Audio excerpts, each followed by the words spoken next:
दर्शक मित्रों, आप જોઈ રહ્યા છો आज का भारत न्यूज़। પાટણ શહેરમાં નીકળનારી ભગવાન જગન્નાથની 143મી રથયાત્રા પૂર્વે મંદિર પરિસર સહિત વિવિધ પરિવારો દ્વારા ધાર્મિક કાર્યક્રમોનું આયોજન કરવામાં આવ્યું હતું।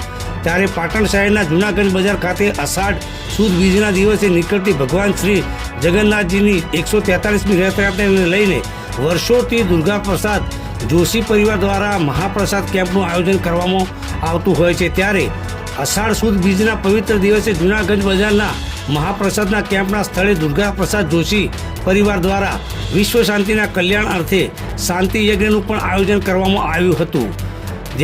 ત્યારે ચાલુ વર્ષ પણ દુર્ગા પ્રસાદ જોશી પરિવાર દ્વારા યોજાયેલા ડ્રાયફ્રૂટ ગિરનારી ખીચડી મગ શીરા અને ફ્રૂટના મહાપ્રસાદનો કેમ્પમાં સ્થળે વિશ્વ શાંતિ અને પહેલગામમાં આતંકી હુમલામાં માર્યા ગયેલા નિર્દોષ લોકો અને વિમાન દુર્ઘટનામાં માર્યા ગયેલા લોકોની આત્માની શાંતિ અર્થે શાંતિ યજ્ઞનું આયોજન કરવામાં આવ્યું હતું। ત્યારે પાટણના વિદ્વાન પંડિતોના શાસ્ત્રકો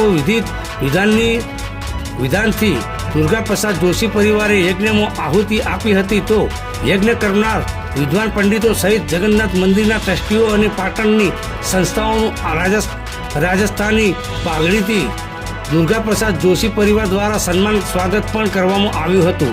આ પ્રસંગે શુભમ જોશીએ છેલ્લા 15 વર્ષથી દુર્ગા પ્રસાદ જોશી પરિવાર દ્વારા જૂનાગંજ બજાર ખાતે ભગવાન શ્રી જગન્નાથજીની 143મી રથયાત્રાને લઈને મહાપ્રસાદનો કેમ્પનું આયોજન કરવામાં આવતું હોવાનું જણાવી કેમ્પના સ્થળે સવારે વિશ્વ શાંતિ અર્થે અને પહેલગામ અને વિમાન દુર્ઘટનામાં માર્યા ગયેલા લોકોની આત્માની શાંતિ અર્પે યજ્ઞમાં આહુતિ આપી પ્રાર્થના કરવામાં આવી હોવાનું જણાવી રાજસ્થાની પાઘડીથી જગન્નાથજી ટ્રસ્ટીઓને પાટણના અનામી લોકોનું સન્માન કરવામાં આવ્યું હોવાનું જણાવ્યું હતું।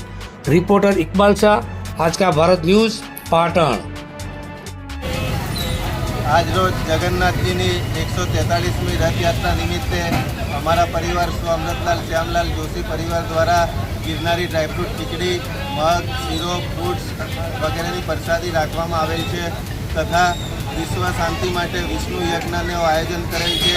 તેમાં અમે વિશેષ રૂપે પહેલગામમાં આતંકી હુમલો તથા અમદાવાદમાં વિમાન દુર્ઘટનામાં નિધન પામેલા દિવંગત આત્માઓને પૂર્ણ શાંતિ મળે તે માટે વિશેષમાં આહુતિ આપી છે।